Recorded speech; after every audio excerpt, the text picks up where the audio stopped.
como que funciona o OpenMP para uma CPU e para uma GPU? Então vamos primeiro para a CPU.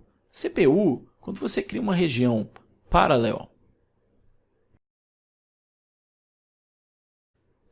essa região, basicamente, ela cria uma thread mestra, vou chamar aqui de thread 0, e threads escravas. No caso aqui nós temos 4 threads, então a gente poderia ter a thread 0 alocada para cá, a gente poderia ter uma thread 1, thread 2, thread 3.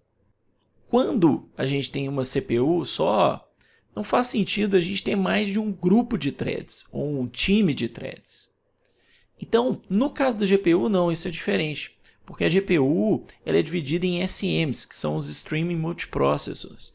Então, dentro da GPU é como se ela tivesse vários multicores aqui. Então, é como se ela tivesse aqui esse conjunto de processadores fosse um multicore, esse outro conjunto de processadores fosse outro multicore, e assim por diante, certo? Você vai ter um grupo para cada um aqui. Então, no caso da GPU, quando você está programando no OpenMP, você tem que criar mais de um time. Um time para cada SM aqui que você tem, por exemplo, certo?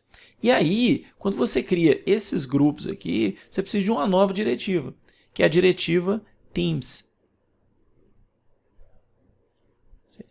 Então, quando você cria um programa para GPU, automaticamente o OpenMP ele vai criar vários times. E aí, cada time vai ser composto de uma thread mestra e threads escravas para serem executados. E como aqui na GPU você tem esse modelo de uma instrução para múltiplos dados, o mestre vai ser responsável por dividir o trabalho que ele recebeu para o time dele entre essas threads. E como é que o trabalho é dividido entre os times? Existe uma outra diretiva que se chama distribute. Essa diretiva, o que ela faz? Ela divide um loop, por exemplo, todas as iterações do loop, entre os times. E aí, dentro de cada time, a thread mestra ela vai ser responsável por pegar essas iterações e distribuir entre as threads. Como é que ela faz isso? Ele faz isso da maneira tradicional, usando, por exemplo, um parallel for.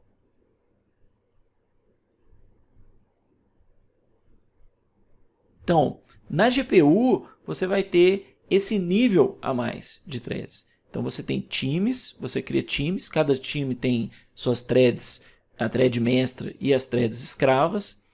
Você tem esse distribute, que vai distribuir as iterações do loop entre os times, e dentro de cada time, a thread mestra é responsável por poder distribuir o trabalho entre as suas threads.